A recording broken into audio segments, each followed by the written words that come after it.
আমি হেডফোন নিয়ে ভাইয়ার রুমের দরজা খোলা মাত্রই দুটি নগ্ন দেহ অন্তরঙ্গ অবস্থায় দেখতে পেলাম। সে আর কেউ নয়, আমার বড় ভাই ও মামাতো বোন জান্নাত, যাকে আমি 2 বছর ধরে ভালোবাসি। জান্নাতও আমাকে ভালোবাসে, কিন্তু কখনো এই অবস্থায় দেখব স্বপ্নেও ভাবিনি। আমাকে দেখে এতক্ষণে ভাইয়া ও জান্নাত কাপড় পরা শুরু করে দিয়েছে। লজ্জায় কেউ কোনো কথা বলছে না। হয়তো আমি এখানে আসবো আশা করিনি। ছি ভাইয়া, ছি, তোমাকে আমার ভাইয়া বলতে ঘৃণা হচ্ছে। তুমি কি করে এটা করতে পারলে? লজ্জা করলো না? ভাবি থাকা সত্ত্বেও এমন একটা কাজ করলে। জান্নাত, তোমাকেও বা কি বলবো, ঘৃণা হচ্ছে নিজেকেই। ছি ছি। ভাইয়া মাথা নিচু করে আছে। জান্নাত বলল, আবির, কাউকে কিছু বলো না প্লিজ, তোমার পায়ে পড়ি। আমি বললাম, ছি, তোমার নোংরা মুখে আমার নাম কখনো উচ্চারণ করবে না। তোমাকে আমি ভালোবেসেছিলাম, বিয়ে করতে চেয়েছিলাম, আর তুমি কিনা শেষ পর্যন্ত আমার ভাবতেও ঘেন্না লাগছে। এ কথা বলে কাঁদতে কাঁদতে চলে এলাম আমার রুমে। নিজের রুমে এসে খাটে বসে কাঁদতে লাগলাম, আর একা একা বলতে লাগলাম, নিজের চোখে যেন বিশ্বাস করতে পারছি না। জান্নাত কেন এমন করলো? আমি ওর সাথে শারীরিক সম্পর্ক করতে চাইলাম না বলে আমার ভাইয়ের সাথে এমনটা করবে? এসব বলেই নিজের বিছানায় শুয়ে পড়লাম। সারা রাত কেঁদেই কাটিয়ে দিলাম। বাসার কাকেই বা কথা বলবো, কি করে বলবো? ভাবির সংসারটা যে ভেঙে যাবে। ভাবি তো এখন বাপের বাড়িতে। সব ভেবে ডিসিশন নিলাম বাসা থেকে দূরে কোথাও চলে যাব। তাই আর সেদিনের মতো ঘুমালাম না। বিছানা থেকে উঠে নিজের জামা কাপড়গুলো গোছাতে লাগলাম। পরদিন সকালবেলা ব্যাগে কিছু কাপড় ও জমানো টাকা নিয়ে বাহিরে বের হতে যাব এমন সময় মা এসে বলল, আবির, সকালবেলা কোথায় যাচ্ছিস বাবা? মা, আমি দূরে কোথাও চলে যাচ্ছি, হয়তো আর ফিরবো না। এমন সময় ভাইয়া আর জান্নাত আমাদের কাছে চলে আসে। জান্নাত এসে বলল, কই যাবে তুমি আমাকে ছেড়ে? বিয়ে করার ভয়ে পালাচ্ছ তুমি বাসা ছেড়ে? আমি বললাম, তোর মতো নোংরা মেয়েকে বিয়ে করবো আমি কিভাবে ভাবলে? জান্নাত বলল, আমার সাথে রাত কাটানোর আগে মনে ছিল না? জান্নাতের মুখে এমন কথা শুনে আম্মু আমার গালে সজোরে একটা থাপ্পড় লাগিয়ে দিল, আর বলতে লাগলো, তোকে আমার ছেলে ভাবতেই ঘৃণা হচ্ছে। তুই কি করে পারলি বিয়ের আগে জান্নাতের সাথে এমনটা করতে? আজকে এই দিনটাও আমাকে দেখতে হলো, এমন কথাও আমাকে শুনতে হলো। এর আগে আল্লাহ আমাকে মরণ দিল না কেন? আমি তখন মাকে বললাম, মা, বলছি আমার কথাটা একবার শোনার চেষ্টা করো। ও নিজের দোষ ঢাকার জন্য আমার নামে মিথ্যা অপবাদ দিচ্ছে। আসলে ও আর ভাইয়া। আমার কথা শেষ না হতেই ভাই এসে আমাকে ইচ্ছামতো চটথাপ্পড় দিতে লাগলো। ব্যথায় আমি আউ শব্দ করতে লাগলাম। আমার ঠোঁট কেটে রক্ত বের হতে লাগলো। পাশেই মূর্তির মতো দাঁড়িয়ে আমার মার খাওয়া দেখতে লাগলো মা। এমন সময় ভাবি ওদের বাসা থেকে চলে আসছে। আমার এমন মারতে দেখে এগিয়ে আসে ভাইয়াকে আটকাতে। চোখ দিয়ে অঝরে বর্ষা নামছে। নিজের ভাই তার অপরাধ ঢাকতে আমাকে এভাবে মারছে। ভাবি এসে আমাকে ভাইয়ার হাত থেকে ছাড়িয়ে পড়ল। কি ব্যাপার, তুমি এভাবে আবিরকে মারছো কেন? কি করেছো? ভাবির কথার উত্তরে ভাইয়া বলল, তুমি জানো ও কি করেছে? ও জান্নাতের সাথে বাজে কাজ করেছে, আর এখন ওকে বিয়ে না করে বাড়ি থেকে পালিয়ে যাচ্ছে। ঠিক আছে, তোমরা সবাই থামো, আবিরের সাথে কথা বলছি। দেখি আবির কি এমন করেছে, আমাকে আগে সব জানতে হবে। ভাইয়া বলল, না, এখন আবিরের সাথে কোনো কথাই বলা যাবে না।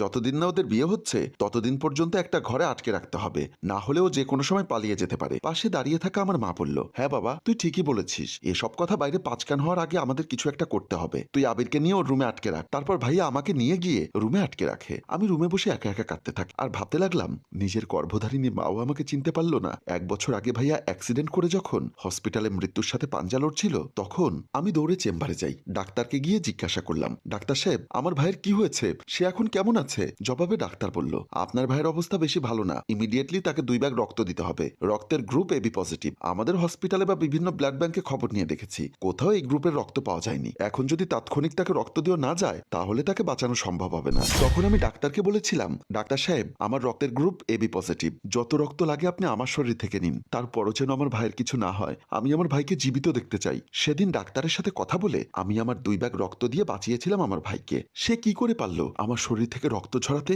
এসব ভেবে দু চোখে যেন অশ্রু বাদ মানছে না। জান্নাতের সাথে আমার প্রেম আছে বাসার সবাই জানে। জান্নাতের মা, মানে আমার মামি, মারা যাবার পর থেকেই আমাদের বাড়িতে থাকে। মামা মাঝে মাঝে এসে জান্নাতকে দেখে যায়। যেহেতু আমরা দুজন দুজনকে ভালোবেসেছিলাম, ফ্যামিলির মতামতে আমাদের বিয়ে হবার কথা ছিল। আমি যখন খাটের উপর বসে এসব ভাবছিলাম, এমন সময় আমার মা আমার রুমে এসে একটা পাঞ্জাবি পায়জামা দিয়ে বলল, তোর সাথে জান্নাতের বিয়ে, রেডি হয়ে নে, আর বিয়ে না করলে আমার মরা মুখ দেখবি। আমি মাকে কিভাবে বলি যে জান্নাতকে ভালোবেসে 2 বছরেও আমি স্পর্শ করলাম না, সে কি করে ভাইয়ার বিছানায় গেল? আমাকে চুপ থাকতে দেখে মা বলল, দেখ, এখানে আর কিছুই করার নেই। ভাইকে কথা দিয়েছি জান্নাতের সাথে তোর বিয়ে হবে। তাছাড়া তুই যেহেতু জান্নাতের সাথে একটা বাজে কাজ করেই ফেলেছিস, সেহেতু ওকে বিয়ে করা ছাড়া আর কোনো উপায় নেই। তাই কোনো কিছু চিন্তা না করে তাড়াতাড়ি পায়জামা পাঞ্জাবি পরে চলে আয়। কাজীকেও আমি বাসায় আসতে বলেছি। ঘরোয়া পরিবেশেই তোদের বিয়েটা দিব। এ কথা বলে মা সেখান থেকে চলে গেলেন। আমাকে কোনো কথা বলার সময় দিলেন না। মায়ের কথাগুলো শুনে বসে রইলাম। অবশেষে জান্নাতের সাথে আমার বিয়েটা হয়ে গেল। আমি এক প্রকার বাধ্য হয়েই বিয়ে করেছি। আমি যখন বাসর ঘরে ঢুকতে যাব, দরজায় হাত দিতে বুঝতে পারলাম দরজার ভেতর থেকে বন্ধ আছে।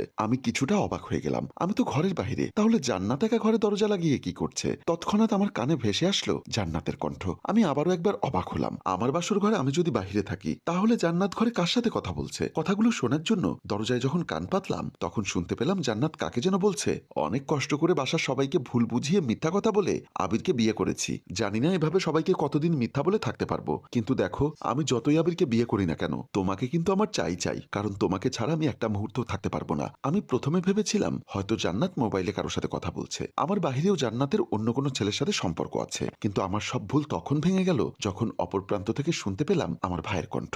ভাইয়া বলে উঠল, দেখো আজ তোমাদের বাসর, আর বাসর ঘরে এভাবে আমি তোমার সাথে কথা বলছি, বাসার কেউ যদি জানতে পারে তাহলে কি হবে একবার ভেবে দেখেছো? আবিরকে যখন বিয়ে করেই ফেলেছো তাহলে তার সাথেই সংসার করো, আমি না হয় মাঝে মাঝে তোমাকে সময় দিব, তাহলে কেউ আমাদের সন্দেহ করবে না, আর কোনো অসুবিধাও হবে না। তাছাড়া আবির আমার ছোট ভাই, তুমি আমার ছোট ভাইয়ের বউ হবে, তখন আর আমাদের নিয়ে কেউ বেশি একটা সন্দেহ করবে না। ভাইয়ার কথার উত্তরে জান্নাত বলে উঠল, যতই আমি তোমার ভাইয়ের বউ হই না কেন তোমার মতো সুখ তোমার ভাই আমাকে দিতে পারবে না। আমি জানি ও আসলে একটা বোকা আহম্মক মার্কা ছেলে, না হলে আমি ওকে বিয়ের আগে কত বলেছি আমাকে একান্ত সময় দিতে, কিন্তু ও কখনো রাজি হয়নি। তুমিই বলো, আমার মতো কচি একটা জিনিস পেলে কেউ কি আর না টেস্ট করে থাকতে পারে? ভাইয়া বলে উঠল, এসব কথা এখন বাদ দাও, তাড়াতাড়ি বের হতে হবে, না হলে কেউ চলে আসলে সর্বনাশ হয়ে যাবে। আর আবিরের আসার সময় হয়ে গেছে, আমি দেখে এসেছি ওরা ড্রয়িং রুমে বসে সবাই কথা বলছে। জান্নাত বলল, আজ যেহেতু আমাদের বাসর তুমি আগে উদ্বোধনটা করেই যাও, তোমার ভাই না হয় পরে এসে শুধু ম্যাচটা খেলবে। ওদের দুজনের সব কথা শুনে আমি সহ্য করতে পারছিলাম না, মনে হচ্ছে আমার পায়ের তলার মাটি যেন সরে যাচ্ছে, কি করব কিছুই বুঝে উঠতে পারছি না।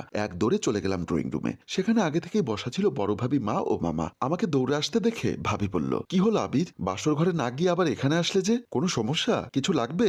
ভাবি মনে করেছিল আমি হয়তোবা কোনো কিছুর প্রয়োজনে ভাবিকে ডাকতে এসেছি। ভাবির কথার কোনো উত্তর না দিয়ে আমি শুধুই বললাম, তোমরা তাড়াতাড়ি আমার সাথে এসো। মা বলে উঠল, কোথায় যাব? আমি বললাম, কোনো প্রশ্ন না করে তিনজনেই আমার সাথে চলো, আজ তোমাদেরকে হাতে নাতে প্রমাণ দিব। তারা আর কোনো কথা না বাড়িয়ে আমার সাথে চলে আসলো। আমি আবারও দরজার সামনে এসে দরজায় টোকা দিলাম। ভাবি বলল, কি ব্যাপার আবির, তুমি তো ঘরের বাহিরে, তাহলে জান্নাত একা ঘরে দরজা লাগিয়ে কি করছে? আমি বললাম, কি করছে সেটা দেখানোর জন্যই তো তোমাদেরকে নিয়ে এলাম। এরপর আবার দরজায় টোকা দিলাম। ভেতর থেকে দরজা খুলে দিল জান্নাত। আমরা সবাই সরাসরি ঘরে ঢুকতেই বড় ভাই আর জান্নাত আমাদেরকে দেখে ভয় পেয়ে গেল। ভাবি ভাইয়াকে দেখে বলল, কি ব্যাপার, আবিরের বাসর ঘরে তুমি কি করছো? ভাইয়া কি বলবে যেন কোনো উত্তর খুঁজে পাচ্ছে না। আমি বলে উঠলাম, কি করছে আমি বলছি ভাবি, আসলে জান্নাতের সাথে ভাইয়ার একটা পরকীয়ার সম্পর্ক আছে। সেদিন আমি ভাইয়ার ঘরে হেডফোন আনতে গিয়ে দেখি ভাইয়া আর জান্নাত একই বিছানায় শুয়ে আছে। এর চেয়ে বেশি কিছু আমি তোমাদের বলতে পারবো না, তাই আমি জান্নাতকে বিয়ে করব না বলেছিলাম, কিন্তু জান্নাত মায়ের সামনে মিথ্যা কথা বলে আমাকে ফাঁসিয়ে দিয়েছিল। তোমরাও সেদিন জান্নাতের কথা বিশ্বাস করে আমার সাথে জোর করে জান্নাতকে বিয়ে দিয়ে দিলে। আজকে তো হাতে নাতে প্রমাণ পেলে ও একটা খারাপ চরিত্রের মেয়ে। আমার কথা শুনে ভাইয়া আর জান্নাত মাথা নিচু করে আছে, কারণ তাদের আজ বলার মতো কিছুই নেই। তারা হাতে নাতে ধরা পড়ে গেছে। সবকিছু বুঝতে পেরে আমার মামা জান্নাতের গালে ঠাস ঠাস করে থাপ্পড় বসিয়ে দিলেন, আর বলতে লাগলেন, তুই আমার মেয়ে হয়ে এত নোংরা একটা কাজ করতে পারলি? এসব কিছু করার আগে একবারও আমার কথা ভাবলি না? তোর সব কুকর্ম দেখার আগে আমার মরণ হলো না কেন? আমার মা বলে উঠল, মারে, তোকে তো আমি নিজের মেয়ের মতো মানুষ করেছিলাম, আমার ছোট ছেলের সাথে বিয়ে দিয়ে ঘরে মেয়ে করে রাখতে চেয়েছিলাম, আর তুই কিনা শেষ পর্যন্ত ছি ছি ছি। এই বলে মা আঁচল দিয়ে মুখ ঢাকলেন। ভাবি গিয়ে ভাইয়ার গালে থাপ্পড় দিয়ে বললেন, তুমি এতটা নিচু মনের মানুষ আমি কখনো ভাবতে পারিনি। আরে তোমাকে তো আমি সবসময় আমার বেহেস্ত মনে করতাম, আর সেই তুমি কিনা ছোট ভাইয়ের বউয়ের সাথে?